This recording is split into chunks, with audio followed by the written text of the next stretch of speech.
Okay. Hello everyone.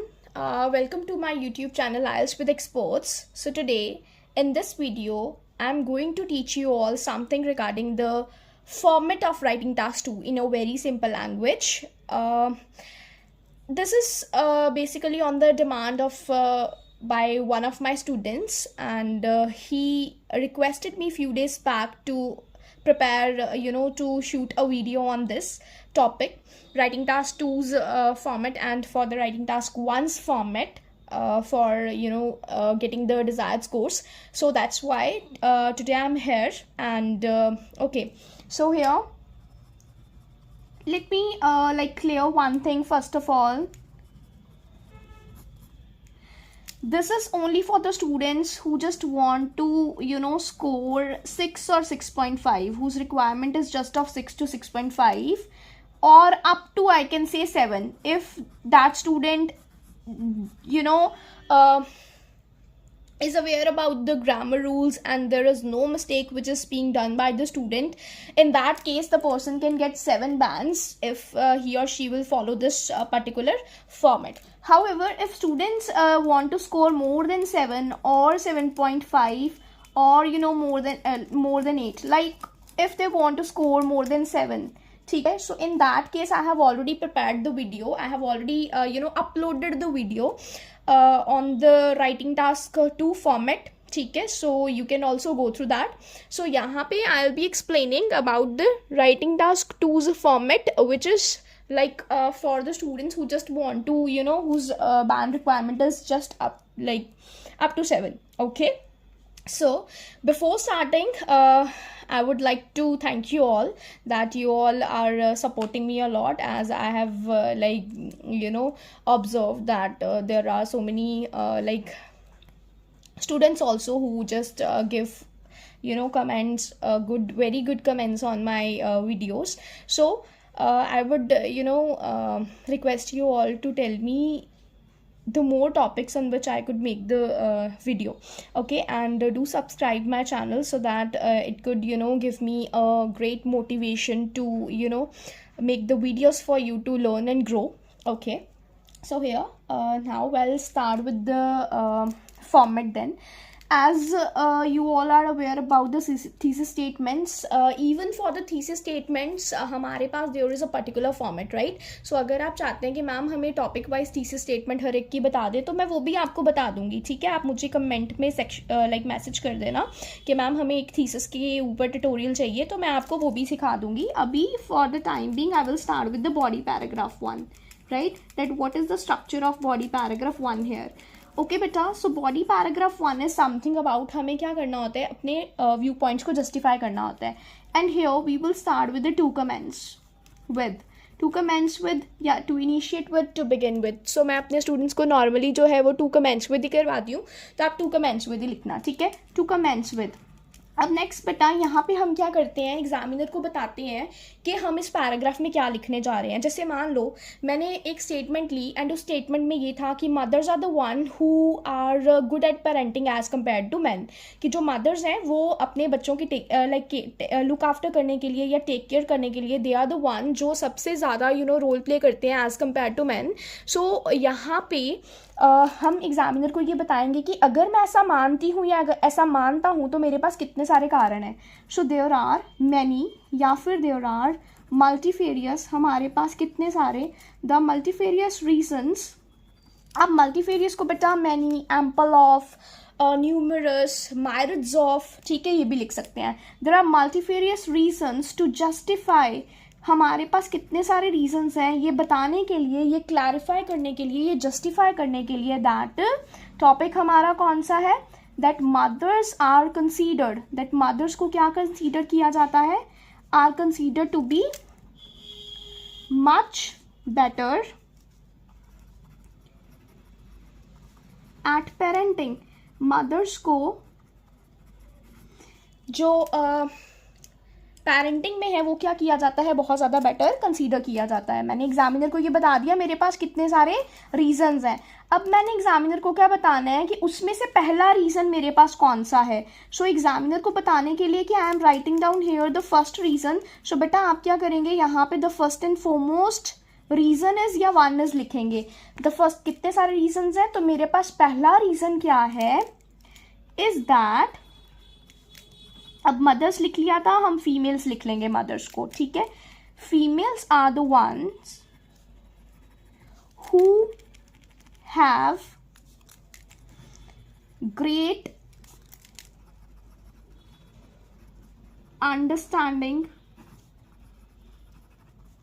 with their young ones। बेटा मुझे ऐसा इसलिए लगता है, मैंने बोला ना कितने सारे कारण हैं जिसके लिए मुझे ऐसा लगता है, तो मैं एग्जामिनर को ये बताऊंगी कि मेरा जो पहला कारण है, the first and foremost reason is that, मेरे को जो लगता है कि जो इसलिए, मतलब मुझे ऐसा लगता है कि जो मदर्स हैं वो better as compared to man, वो इसलिए लगता है कि मदर्स एक ऐसी पर्सनालिटीज़ होती हैं जिनकी ग्रेट अंडरस्टैंडिंग होती है अपने यंग वंस के साथ। यंग वंस मतलब बेटा चिल्ड्रन के साथ, बच्चों के साथ। Is it clear? अब मैंने ये तो बता दिया एक पॉइंट, अब आप यहाँ पे एक्सप्लेन करेंगे पीप मेथड के साथ। पॉइंट बताया, एक्सप्लेन किया, एग्जाम्पल बताई, यहाँ पे कनेक्टर बताया, पॉइंट बताया, एक्सप्लेन करेंगे, ठीक है जी। सबसे पहले हमने ये पॉइंट बता दिया कि मेरा पॉइंट भाई ये है कि ग्रेटर अंडरस्टैंडिंग होती है उनकी, राइट। नेक्स्ट अब मैं इसको क्या करूँगी, एक्सप्लेन करूँगी, तो उसके लिए मैंने कनेक्टर लगाया to explain.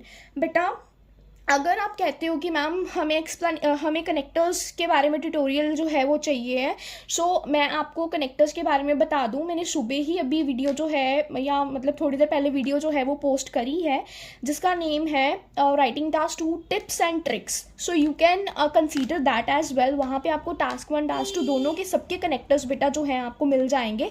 That will be very like helpful for you in writing task. Clear? So to explain, अब मैं इसको एक्सप्लेन करूँगी कि कैसे मुझे कैसे लगता है कि उनकी अंडरस्टैंडिंग है और वो बढ़िया है।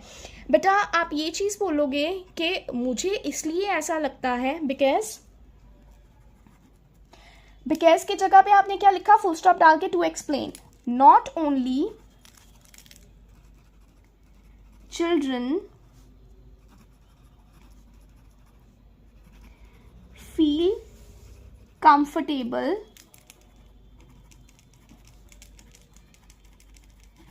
while sharing their ideas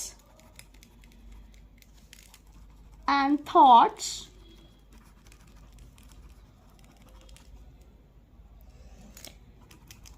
with their mothers, but also, अब मैंने यहाँ पे नॉट ओनली बट ऑल्सो लगाया, मैंने दो चीज़ें ली इसकी।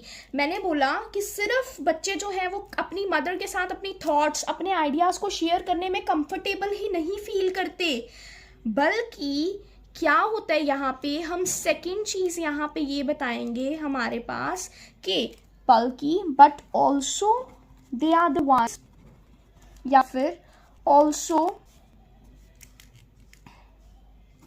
दे आर द वंस, हम ऊपर लिख चुके हैं, we will not repeat any sentence again. So हम क्या लिखेंगे, दे आर हैबिचुअल, उनको आदत होती है बच्चों की, they are habitual of spending long hours with there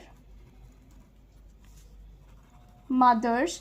अपनी मदर्स के साथ बेटा वो क्या करते हैं, लॉन्ग आवर्स बिताते हैं, जिसकी वजह से due to which their bonding reinforces, जिसकी वजह से उनकी बॉन्डिंग क्या हो जाती है, बढ़िया हो जाती है, and mothers become able to understand needs of their younglings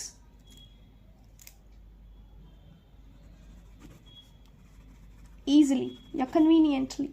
सो बेटा यहाँ पे मैंने क्या किया, अब मैंने एग्जामिनर को पहले बताया the first and foremost one is, पहला रीज़न ये है, मुझे ऐसा लगता है कि उनकी अंडरस्टैंडिंग बड़ी अच्छी होती है, इसलिए मदर्स जो है वो बढ़िया होती हैं।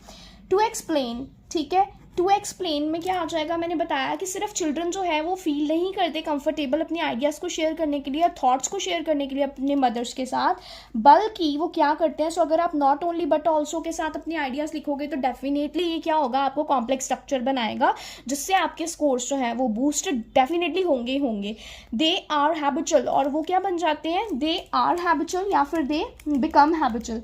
वो हैबिचुअल होते हैं या फिर वो हैबिचुअल हो जाते हैं, उनको आदत पड़ जाती है अपने मदर्स के साथ ज़्यादा टाइम स्पेंड करने की। They become habitual of spending long hours with the mothers, जिनकी वजह से, ड्यू टू विच या ओइंग टू विच या रिजल्टिंगली, आप क्या लिख सकते हैं यहाँ पे, या फिर रिजल्टिंगली, जिसकी वजह से क्या होता है, देयर बॉन्डिंग रेनफोर्सेस। रेनफोर्सेस का मतलब होता है बेटा स्ट्रेंथन्स, मजबूत होना, ठीक है। And mothers become able to understand needs of their younglings easily, और जिस वजह से मदर्स जो है वो ईजिली अपने बच्चों की नीड्स जो है बेटा वो अच्छे से समझ पाती हैं। Is it clear? नेक्स्ट हम क्या लिखेंगे यहाँ पे बेटा, एग्जाम्पल। तो एग्जाम्पल के लिए आप क्या लिखोगे, टू एग्जाम्पलीफाई, EXEM याद रखना, ठीक है। सो आप यहाँ पे क्या लिखोगे,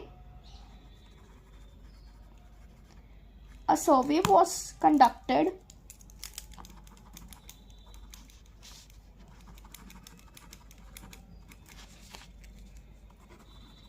few months back in which it was stated that in which it was recorded that, ये पाया गया था that count of females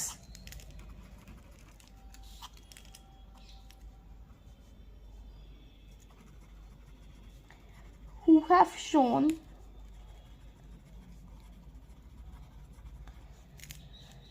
commendable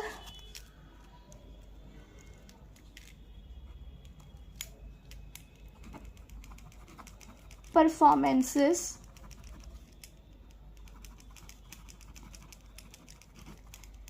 in taking care of their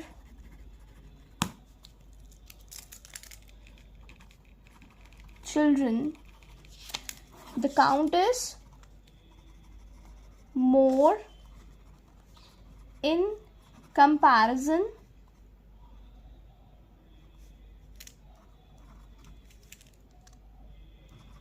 with men.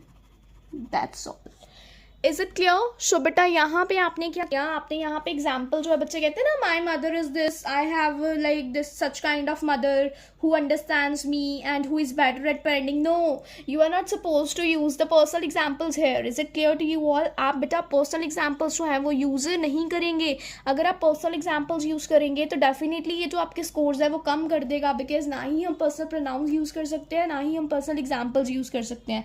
So to exemplify मतलब अगर हम इसको एग्जाम्पल दें तो अ सर्वे वॉज कंडक्टेड, हम बोल सकते हैं कि एक सर्वे कंडक्ट किया गया था फ्यू मंथ्स बैक, मतलब कुछ महीने पहले, in which it was recorded that, जिसमें ये पाया गया था। सो बेटा ये ना आपको याद कर लेनी है लाइन पूरी, ठीक है। In which it was stated that कि जो काउंट था फीमेल्स का जिन्होंने बहुत बढ़िया कमेंडेबल ग्रेट परफॉर्मेंसेस शो करी हैं अपने बच्चों की देखभाल करने में, उनका काउंट क्या था, is more in comparison with the men. So आप बेटा क्या कर सकते हो, कंपैरिजन कर सकते हो जिस भी चीज़ का आएगा, या फिर आप एग्जाम्पल किसी और चीज़ की ऐसे बना सकते हो, a survey was conducted few months back in which it was recorded that या stated that the countries which are developed, ठीक है।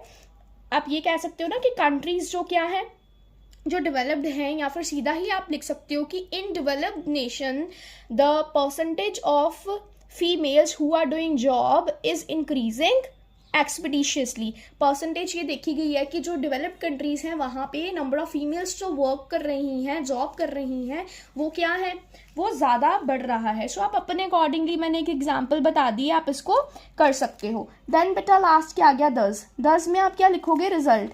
सो 10 ये हमें ये चीज़ बताता है कि मदर्स जो है वो ज़्यादा बढ़िया होती हैं। Is it clear? सो अब बेटा आपने याद यहाँ पे क्या क्या करना है, एक टू कमेंट्स विद, सीधा ये याद करेंगे, there are multifarious reasons to justify that. यहाँ तक बेटा आपने सीधा सीधा याद करना है। उसके बाद इस पैरा में आप क्या लिखने वाले हैं, आपने वो ये एक लाइन लिख दी, then the first and foremost reason is that, पहला मेरा कारण ये वाला है, मैंने पॉइंट लिख दिया। अब उस पॉइंट को मैंने एक ही लाइन में ख़त्म कर देना है, आगे मैंने उस पॉइंट को एक्सप्लेन करने के लिए लिखना है to explain. Is it clear? फिर उसके बाद मैंने not only but also say ये लाइन फॉर्म करी, देन मैंने क्या किया, उसकी एग्जाम्पल देने के लिए आप याद कर लोगे, to exemplify a survey was conducted few months back in which it was stated that, जिसमें ये बताया था कि count of this this this. Is it clear? और लास्ट में क्या आ जाएगा बेटा, डज। होप आपको BP1 क्लियर है। एंड अगर आप BP2 जो है वो सेम व्यू के रिगार्डिंग लिख रहे हैं, सो आप क्या करेंगे, इन दैट केस आप लिखेंगे, इसको याद कर लेना, स्क्रूटिनाइजिंग। स्क्रूटिनाइजिंग मतलब फोकसिंग, फोकसिंग मतलब एम्फसाइजिंग। आप लिखते हो ना moving ahead, moving towards the further point, तो आप लिख सकते हो scrutinizing towards the further reason. आप यहाँ पे रीजन लिखने वाले हैं, so scrutinizing towards the further reason, comma most importantly, सबसे जरूरी, कॉमा सबसे जरूरी क्या है, नेक्स्ट बेटा आप और पॉइंट बता दोगे। Is it clear? आपने क्या बताया, सबसे इंपॉर्टेंट ये चीज है कि most importantly mothers are more loving, caring and affectionate. Is it clear? मैंने सेकेंड पॉइंट ये बता दिया। Is it clear? ठीक है। सो मोस्ट इम्पॉर्टेंटली वो जो है लविंग होती हैं, केयरिंग होती है, अफेक्शनेट होती है। अब मैं इसको एक्सप्लेन करूंगी। सो मैंने कनेक्टर यूज किया, this is to say that, मतलब मेरे कहने का मतलब है, या फिर आप इसकी जगह पे to make it more clear भी लिख सकते हैं। आपने इसको बेटा यहाँ तक एक्सप्लेन करना है। Is it clear? इसमें आपको एग्जाम्पल बताने की जरूरत नहीं है, क्योंकि हम एक पैरा में एक ही एग्जाम्पल लिखेंगे। देन आप लिखेंगे मोर ओवर, आप कनेक्टर यूज करेंगे as I told you earlier. Moreover मेरा दूसरा कारण क्या है, यहाँ पे आप 2 पॉइंट ऐड करेंगे, another reason to add on is that, another reason जो हम ऐड ऑन करेंगे वो ये है। सो आप एक और रीजन बेटा यहाँ पे लिख के आप इसको एक्सप्लेन करने के लिए कनेक्टर यूज करेंगे, to make it more clear. और to make it more clear करके बेटा आप क्या करेंगे, यहाँ पे आप इसको एक्सप्लेन कर देंगे 1-2 लाइन्स में, जैसे मैंने बताया। और वहाँ पे हमने 10 लगाया था बेटा, यहाँ पे हम क्या लगाएंगे, कॉन्जीक्वेंटली। Is it clear? और यहाँ पे हम इसका क्या बता देंगे, रिजल्ट बता देंगे। ठीक है बेटा? सो ये हो गया हमारा BP1 एंड BP2। अगर आप किस में चल रहे हैं, अगर आप सीक्वेंस में चल रहे हैं, ठीक है, आप ये एक बार इसको गो थ्रू करें। If you want to take the screenshot of this particular thing, तो आप स्क्रीनशॉट भी बेटा ले सकते हैं इसका। ठीक है, hope it is clear to you all, visible है सबको अच्छे से। ठीक है, सो आप ऐसा भी कर सकते हैं। क्लियर हो गया? सिंपल इतना याद करना है, to commence with there are many reasons to justify. आगे टॉपिक का name, first and foremost reason is this, then to explain, explain करके एग्जांपल लिख देनी है, to exemplify survey was conducted in which it was reported that, और last में this, that's all. BP2 में start करेंगे scrutinising with towards the further reasons, ये भी आप ऐड कर सकते हैं। ठीक है, सो नेक्स्ट क्या था, हाँ, most importantly scrutinising towards the further reason, then most importantly के बाद आप क्या करेंगे, फिर नेक्स्ट पॉइंट बताएंगे, this is to say that भी जो है वो आप लर्न करेंगे। ठीक है, उसके बाद आप इसको एक्सप्लेन करेंगे, this is to say that is connected to explain. Moreover फिर आप इसको याद करेंगे, the another reason to add on is that या फोकस ऑन इज दैट, इसको भी आप याद करेंगे और उसको अनदर दूसरा रीजन लिख देंगे, एक और कारण, पॉइंट। देन पॉइंट को एक्सप्लेन करने के लिए आप लगाएंगे to make it more clear, that means to explain. Then उसको एक्सप्लेन करके कॉन्सिक्वेंटली बेटा आप याद करेंगे एज अ रिजल्ट के लिए। तो हो गया सीक्वेंस। अब बेटा अगर BP2 जो है, मतलब अगर बॉडी पैराग्राफ 2 जो है वो किस में हो, ऑपोजिट में, वो किस में था बेटा, सेम में। सो ऑपोजिट के केस में आप बेटा क्या लिखोगे, ऑन द पैराडॉक्सिकल साइड। फिर आप ये स्क्रूटिनाइजिंग टुवर्ड्स वाली, फोकसिंग टुवर्ड्स वाली, फर्दर पॉइंट वाली लाइन नहीं लिखेंगे, आप लिखेंगे ऑन द पैराडॉक्सिकल साइड। कुछ बच्चे ऑन द अदर हैंड लिखते हैं, बट प्लीज बेटा अगर you are considering that connector then I will suggest you to use the connector on the flip side, sorry on the one hand in at the place of to commence with. आप on the one hand सिर्फ on the other hand के साथ ही लिख सकते हैं। Is it clear? To on the paradoxical side. अब ये भी तो लिखोगे ना कि देयर आर अदर पीपल जो ये बिलीव करते हैं no man are as same as parenting. No यहाँ पे मतलब ऑन द फ्लिप साइड। दूसरी तरफ अगर हम बात करें, देयर आर मैनी रीजंस, कितने सारे कारण हैं किसके accordingly, as per some other individuals, दूसरे इंडिविजुअल्स के accordingly, as per some other individuals, कुछ इंडिविजुअल्स के अकॉर्डिंगली या मल्टीट्यूड्स के accordingly, there are many reasons as per some individuals जो क्या बिलीव करते हैं, who believe that men are similar at parenting as mothers के अकॉर्डिंगली या men जो है वो किसके अकॉर्डिंगली बेटा, फीमेल्स के अकॉर्डिंगली, या अगर आप यहाँ पे मदर्स यूज कर रहे हैं तो men की जगह पे यहाँ पे बेटा आप क्या यूज करेंगे, fathers. Clear? So on the paradoxical side there are many reasons as per some individuals, मतलब आप इसको याद करेंगे। On the flip side there are many reasons as per some other individuals who believe that, so that तक बेटा आप याद करेंगे, आगे आपका पॉइंट आ जाएगा। ठीक है? और उसके बाद सारा यहाँ से सेम। क्लियर है? यहाँ से मोस्ट इम्पॉर्टेंटली से फिर आप यहाँ पे स्टार्ट करेंगे, क्योंकि वहाँ पे तो बेटा हमने बताने नहीं था ना इस पैराग्राफ में हम क्या लिख रहे हैं, क्योंकि ये क्या है ऑन द फ्लिप साइड वाला पैराग्राफ, तो दूसरा पॉइंट ऑफ व्यू क्या है वो बताना पड़ेगा। यहाँ पे हम ऊपर वाला पॉइंट ऑफ व्यू ही आगे लेकर चल रहे हैं, उसी को स्क्रूटनाइज कर रहे हैं, उसी को हम आगे लेकर चल रहे हैं। ठीक है? सो यहाँ पे क्या है मोस्ट इंपॉर्टेंटली जो है उसके पहले हमें लिखने की ज़रूरत नहीं है, क्योंकि हमने कनेक्टर ही उसके अकॉर्डिंगली लगा दिया। सो मोस्ट इंपॉर्टेंटली क्या बोला था मैंने यहाँ पे, मोस्ट इंपॉर्टेंटली के बाद हम क्या लिखेंगे यहाँ पे बेटा, नेक्स्ट पॉइंट जो है वो ऐड करेंगे कि कौन सा पॉइंट है हमारा, मोस्ट इंपॉर्टेंटली ये पॉइंट है। उसके बाद कौन सा कनेक्टर कराया आपको यहाँ पे, this is to say that. So this is to say that आप किसकी जगह पे यूज करेंगे, this is to say that, इस पॉइंट को बेटा क्या करने के लिए, एक्सप्लेन करने के लिए। जब आपने इस पॉइंट को एक्सप्लेन कर लिया, नेक्स्ट मैंने आपको बताया, नेक्स्ट पॉइंट बताने के लिए आप क्या बताएंगे, moreover another reason to pertain on is that. सारा वही लिखना है, सिर्फ पहली लाइन चेंज हो ऐड करेंगे, मोर ओवर अनदर रीजन, अगला रीजन टू पार्टन ऑन, मैंने लिखा नहीं है पार्टन ऑन, आप मतलब टू फोकस ऑन ही लिखें, या फिर to add on is that. जो दूसरा रीज़न है बेटा वो हमारा ये वाला है। अब उस रीज़न को मैंने एक्सप्लेन करना है, तो पीछे जो मैंने कनेक्टर यूज़ किया है आप वही कनेक्टर यूज़ करेंगे। ठीक है? यहाँ पे to make it more clear, कौन सा कनेक्टर यूज़ करेंगे, to make it more clear. Is it clear? ठीक है जी। सो आप इसको आगे क्या कर रहे हैं, इसको आप एक्सप्लेन कर रहे हैं। क्लियर हो गया? देन उसके बाद हमारे पास क्या आ गया, फिर से हम क्या लिखेंगे यहाँ पे, कॉन्सिक्वेंटली। सो आपने ये सारा जो है बेटा यहाँ पे रिजल्ट लिखना है। जहाँ पे मैंने पंक्चुएशन मार्क्स लगाए हैं, कॉमास लगाए हैं, वहाँ पे आप कॉमा लगाएंगे। जहाँ पे मैंने स्मॉल लेटर यूज़ किया है वहाँ पे आप स्मॉल लेटर यूज़ करेंगे। जहाँ पे मैंने कैपिटल लेटर यूज़ किया है वहाँ पे आप कैपिटल लेटर यूज़ करेंगे। So this is the format for BP1 and BP2 in case of similar ones. And जो फॉर्मेट आपको ऑपोजिट का आएगा बेटा वो सिर्फ आपका BP2 में ही चेंज होगा। You can take the screenshot of this also if you want. So hope आप सबको जो है वो BP1 एंड BP2 का फॉर्मेट क्लियर है if you want to score up to 7 scores and if you want to score more than 7 so बेटा आप पहले इसको प्रैक्टिस करें, उसके बाद आप एडवांस लेवल पे जाएं, क्योंकि ये सारी चीज़ें जो है वो चेंज हैं उसमें। ठीक है? सो मैं आपको यही प्रेफर करूँगी कि अगर आपकी रिक्वायरमेंट जो है वो 7 तक है, 6.5 7 तक है, तो आप ये वाला फॉर्मेट जो है वो फॉलो कर सकते हैं। Is it clear?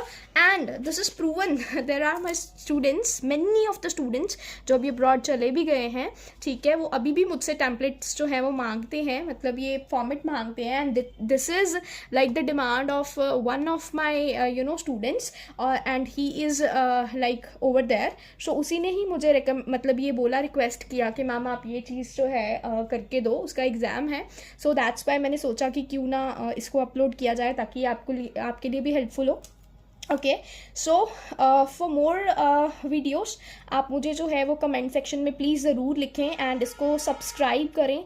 मैंने कितनी बार ऑब्जर्व किया, जैसे कि मैंने पहले भी बोला है कि कितने सारे व्यूअर्स आर देयर है ना, हु आर कनेक्टेड, ठीक है, but they haven't subscribe yet. तो आप इसको सब्सक्राइब करें ताकि जब भी मैं कोई भी आपके लिए इंपॉर्टेंट इन्फॉर्मेशन जो है, वीडियो जो है वो पोस्ट करूँ, तो आपके अकॉर्डिंगली आपको जो चाहिए, ठीक है, उस चीज़ के अकॉर्डिंगली आपको पहले ही जो है वो मैसेज पॉपअप हो जाए। Is it clear? Okay, so thank you. This is about the BP1 and BP2, that how you have to write it. ठीक है जी, for the task 2. Clear? Thank you.